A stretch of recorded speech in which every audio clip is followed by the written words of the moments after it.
Hey movie lovers, what's going on? Welcome to my new web show, EMoney's Reviews.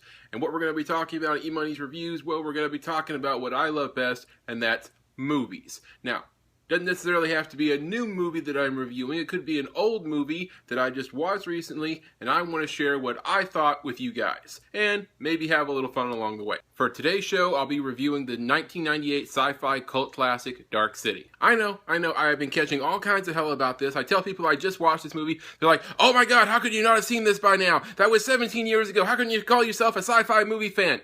You know what? I've got a lot of movies to watch, okay? This stack here is just one of 8 stacks still on my shelf of movies I still need to watch.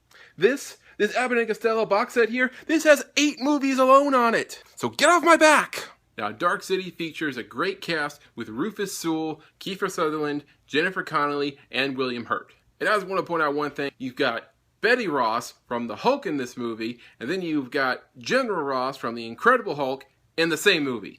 I thought that was kind of cool. Now, what's Dark City about, you ask? Well, at the beginning of the film, Rufus Sewell plays John Murdoch, who wakes up in a bathtub not remembering who he is or how he got here. As John struggles to unlock the secrets of his past, he finds he's pursued by these creatures known as the Strangers. And John also learns that he shares the same ability that the Strangers do, called tuning, the ability to reshape the reality around you. Now, how does John have this ability? Who are the Strangers? Well, that is something you're going to have to learn when you watch the film if you haven't already. Dark City has all the elements of a great film. It's a thriller, it's a mystery, it's got action, it's got suspense, a really great film all around. The best way to describe this movie is you take one part The Matrix, one part The Truman Show, one part Cube, and then you mix in a little bit of Tim Burton-like flair to it, and then you have Dark City. I give it 3 popcorns out of 4.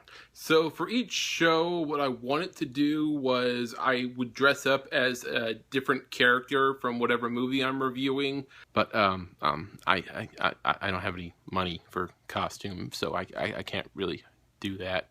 So I do have the hat though from the movie. It's like this here. That's like what the Strangers would wear in Dark City. So if you like get the hat and you picture somebody like thinner and taller and, you know, paler, then that's what the Strangers would look like. So, you know, then you would get the basic idea. So, all right, guys, we're at the end of the show, and at the end of every show, I want to bring to you guys what I like to call EMoney's Movie-isms. Now, what is a movie-ism? A movie-ism is a different theme or plot device that I've seen in a lot of different movies over the years that I've created a term for. Now, today's movie-ism is what I like to call pulling a Rufio. Now, what is a Rufio, you ask? A Rufio is when the number 2 good guy in a film, or maybe even the lower ranked good guy, takes on the number 1 bad guy and gets himself killed. Now, of course, this movie-ism phrase comes from the 1991 film Hook.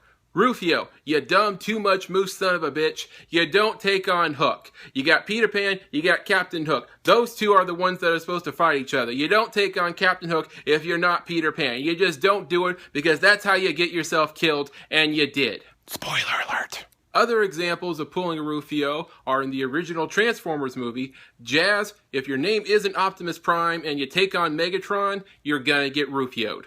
Gabriel, in the film The Patriot. Gabriel, your dad said he was going to kill that evil Colonel Tavington before the war was over, and instead, you go and try and kill him yourself. Gabriel, that's a surefire way to get Rufioed.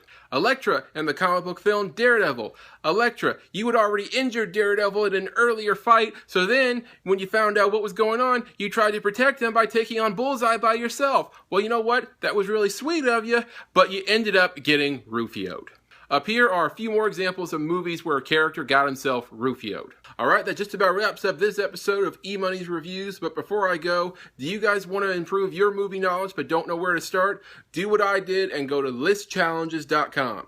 While you're there, you can find list challenges made by movie lovers just like you who are looking to share their knowledge. You can find list challenges for horror movies, sci-fi movies, romantic comedies, the best movies ever, just about every kind of movie genre out there. You can also check out some of my own list challenges, 35 movies with droids in them, 50 of the best post-apocalyptic movies, and 100 of the most underrated movies out there. That's it for this episode of EMoney's Reviews. See you next time.